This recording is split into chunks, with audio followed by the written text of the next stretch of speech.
sales is the most lucrative skill in the world, period. The problem is most sales advice out there today is outdated, cheesy, and can even keep you from getting the deals that can make all the difference in your career. This is the No BS Sales School, a podcast for entrepreneurs and salespeople who want to master the skill of selling without all the BS. Listen, if you're like me, you hate doing admin crap. Number one, because you're not good at it. And number two, because you know it's taking you away from the stuff that actually makes you money. So why are you doing it? Do what I did. Go to worksby.com right now and let them pair you with a real executive assistant. Once I started working with Cheryl at Worksby, my income went up 40% in 1 month, and my working hours went from 70 down to 40. It's a game changer. Go to worksby.com right now, book a call, and tell them Walker sent you. If you do, you'll get 2 extra hours of service for free as a bonus. So if you're ready to finally stop doing the stuff you hate and focus on the stuff that makes you money, go to worksby.com right now. That's WORXBEE.com. Tell them Walker sent you, and you'll get those 2 free hours. Welcome to No BS Sales Podcast. I'm just back from a weekend, parents' weekend with my oldest child in his first year in college. And it was really super fun to get to meet, see my son among his new group of friends, and also see some of my old buddies and even meet some podcast listeners, which is just crazy. It's fun. So before I get going, if you like this podcast, it would be a huge help to me and a huge help to the podcast if you will subscribe, smash subscribe, and give me a 5-star rating. That raises the rating. That really helps. I've seen that. It's been effective. Keep doing that, please, and share this message with whoever needs to hear it. Today, my topic is accountability. And it's funny, when I bring this up, a lot of people kind of wince because they say, I don't want to do micromanagement. And I'll tell you, holding salespeople accountable is not micromanagement. It's management, right? And what you'll find is your A players love accountability. And the people that are C's and D's and F's, if you really do this accountability thing right, they'll quit.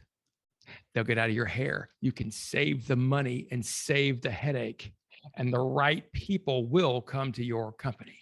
So if you are tired of the hangers-on who are sucking your energy and not doing your company any good, but you don't have the guts to make them available to industry, then add accountability. And either they'll step up and start hitting their numbers, or they'll step out and you won't have to mess with them anymore. And remember, your A players will love the accountability. So what the hell does this mean? It means that you are paying attention and monitoring what your folks are doing. And I don't mean, again, you're not spying on them, but you're making sure they're doing what they need to do to hit their goals. So let's start at the beginning. Accountability has to start with why. You have your reasons why as a business owner, as an entrepreneur, because you want your business to grow. And that's neat. And you can give them a number. You need to do X amount of business, but see, that's your number. And that's an intellectual thing for them, right? That is not their number. You want somebody who wants to grow the business for their reasons. Here's the thing. Most salespeople are too lazy to do their own goals. They're not going to do them. They just don't. They say, oh yeah, I got goals, but are they written down? Is there a time frame? Are they personal and meaningful to them? Here's what I mean. As a salesperson, even as somebody who runs a company, you need to be motivated to make more money. Here, a lot of people go, oh, I'm not motivated by money. Well, get the hell out of sales. And by the way, it's not the money itself that's motivating. It's what are you able to do with the money, right? Money buys you freedom. Money buys you experiences, can also buy you things, can also allow you to help other people. So if you want to begin accountability in your company, in your sales team, run your team through a strong, good goal setting session where they're figuring out what's important to them. What would they be able to do that they really want to do badly that they can't do unless they make more money? And maybe that's buy a boat. Maybe it's buy a car. Maybe it's add on to their house. Maybe it's take a vacation.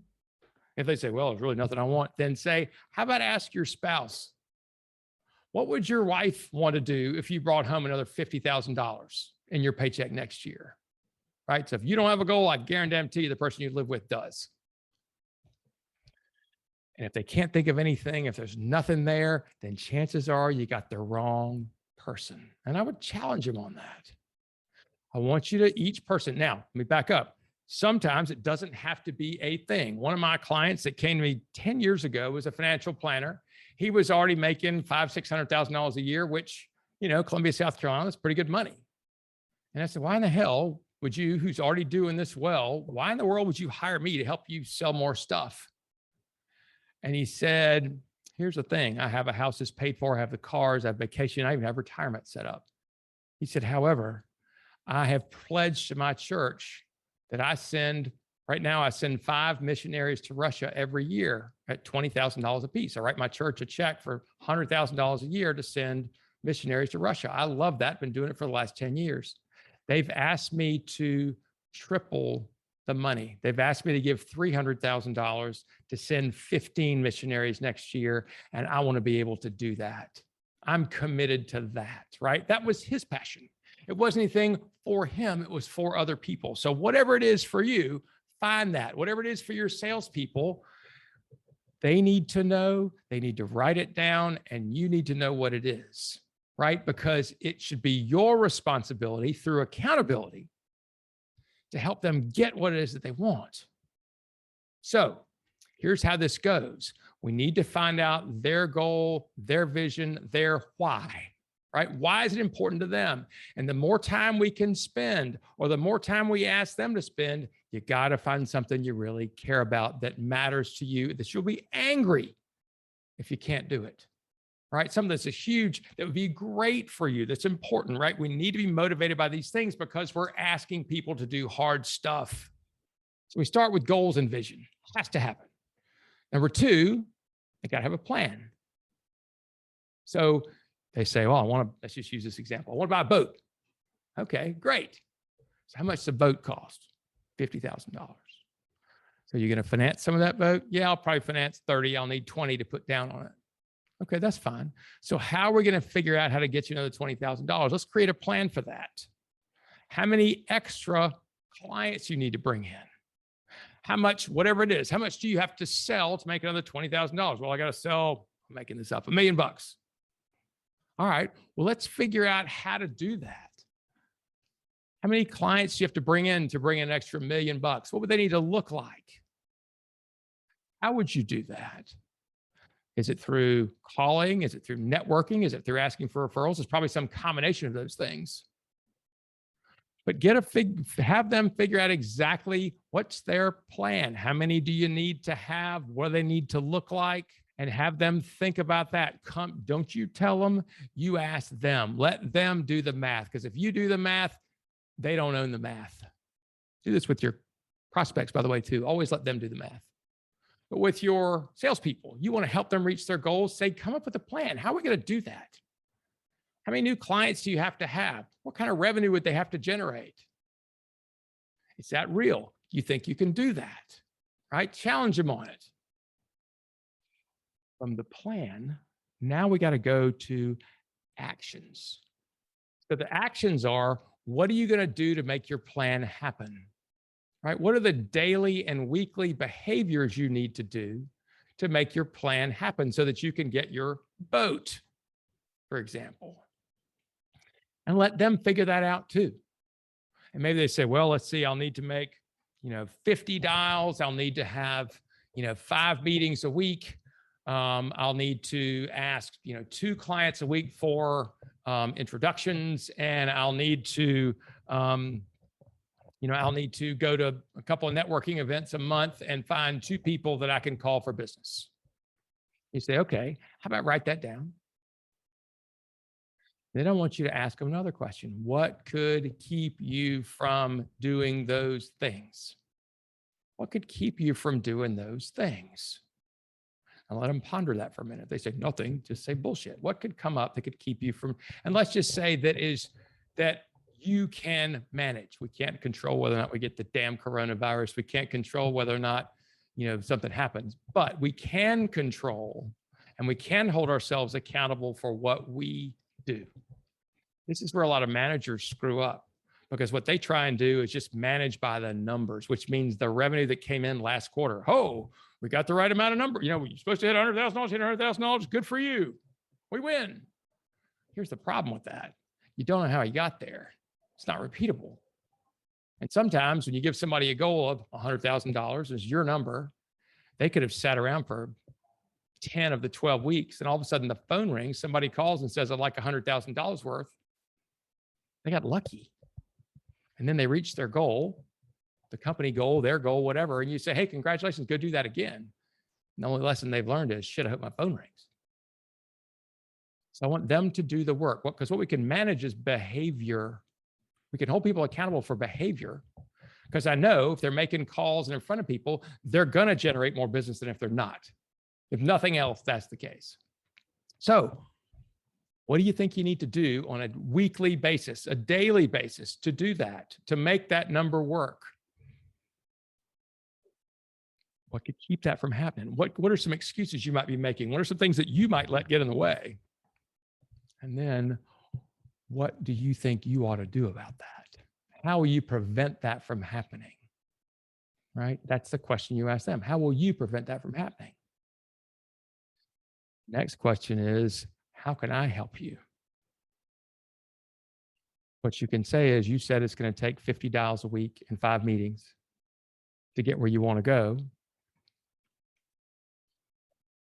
Let me hold you accountable for that, because I want you to get the boat. It's important to me that you get what you want out of this thing. So let's do this however you want to set this up. At the end of every week, I want you to report to me by Friday afternoon at 5 o'clock or 3 o'clock or 12. I don't give a damn, right? Whatever day. Let's meet. And I want you to show me or send me the number of dials that you made, the number of meetings that you had, and the results that you got. And let's track this. And let's see if in 4 or 5 weeks, how are you coming on towards your goal? Is that are you working your plan? Is that working? Or do we need to adjust your behavior? Right? So you're in this thing together with your salespeople. You're in there with them. It's as important to you to reach their goal, for them to reach their goal, as it is for them. Right? You've got your hat in the ring with them, because, by the way, if you help somebody who works with you reach their goal, they're never going to leave you. They'll never leave, because you're the one that helped them do it. So then you ask them, all right, so how important is the boat? They say, real important. You say, okay, let's do this then. End of every week, you tell me the number of dials you made. To get there, we're going to expect 50 at a minimum, right? I said, yeah, but a minimum. All right, so if you come here, if you show up on a Friday afternoon and you haven't hit that 50, how do you want me to handle it? Don't ask them. Don't tell them, ask them. How do you want me to handle it? What do you want me to do? And if they're serious, they'll say, well, you need to, whatever. They'll let them lay their own penalty. And then you say, and what if it happens a second time? How should I handle it?